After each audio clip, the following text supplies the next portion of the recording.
My name is कामना छिपर। मैं clinical psychologist हूँ और मैं हेड करती हूँ department of mental health and behavioural sciences Fortis health care के लिए। I am going to be talking to you about different aspects of relationships.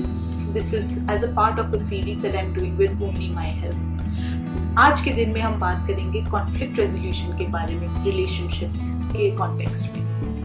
I think typically जब हम रिलेशनशिप्स में कॉन्फ्लिक्ट्स के बारे में बात करते हैं, कुछ चीज़ें होती हैं जो अगर हम अपने ध्यान में रखें तो हम उनको बहुत अच्छे से रिजॉल्व कर सकते हैं। सबसे पहला एस्पेक्ट जो मुझे लगता है हमें अपने माइंड में रखने की ज़रूरत होती है वो ये है कि हम रिलेशनशिप्स को एक नज़रिए से ना देखें जिसमें हम सिर्फ दूसरे की गलतियों को देख रहे हैं। हम ज़्यादातर अपने रिलेशनशिप्स में यही ढूंढने की कोशिश करते हैं कि दूसरे ने कहाँ पे गलती की, उनकी तरफ से कहाँ पे भूल चूक हुई।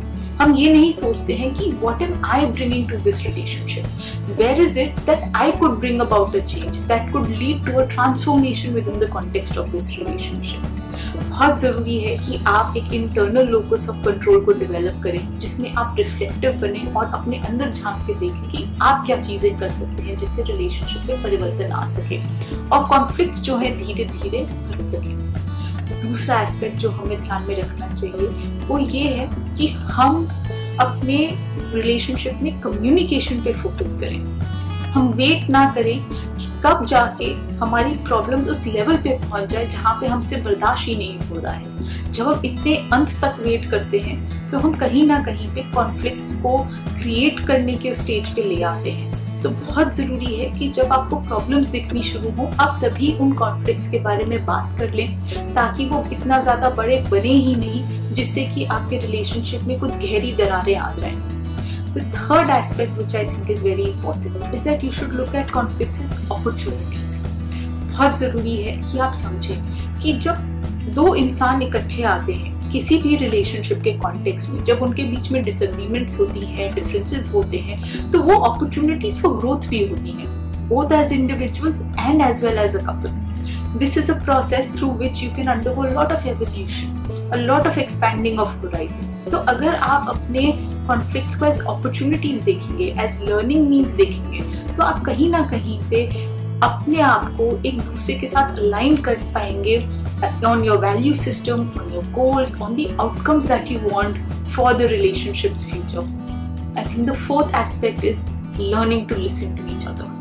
A lot of times we do not listen to what our partner is trying to communicate. हमारे खुद के जो अंडरस्टैंडिंग्स हैं, परसेप्शंस हैं, हमारे जो खुद के हमने मीनिंग्स डिराइव कर लिए हैं सिचुएशंस को देख देख कर हम कई बार उन्हीं को पकड़े रहते हैं और समझते नहीं है कि दूसरा अगर हमें कुछ कम्युनिकेट करने की कोशिश कर रहा है तो हमें उसको भी सुनने की ज़रूरत है।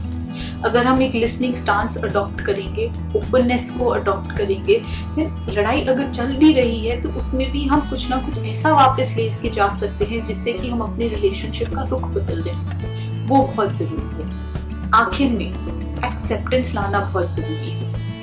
अगर आप एक एक्सेप्टेंस लाएंगे जहाँ पे आप फोकस कर रहे हैं, आप समझ रहे हैं कि हर एक इंसान की अपनी स्ट्रेंथ्स होती हैं, अपनी वीकनेसेस होते हैं, आप हर एक इंसान को पुश नहीं कर सकते हैं कि उनमें हर एक चीज़ परफेक्ट हो। जब आप ये वाला एक्सेप्टेंस एंड अंडरस्टैंडिंग लाते हैं देन कहीं ना कहीं पे आप अपने रिलेशनशिप में एक कामनेस ला रहे हैं, क्योंकि आपके सामने जो है आप उसके साथ वर्क करने की कोशिश कर रहे हैं, एक दूसरे को अंडरस्टैंड कर रहे हैं, ट्रूली एक कंपैटिबल रिलेशनशिप को एस्टैब्लिश कर रहे हैं।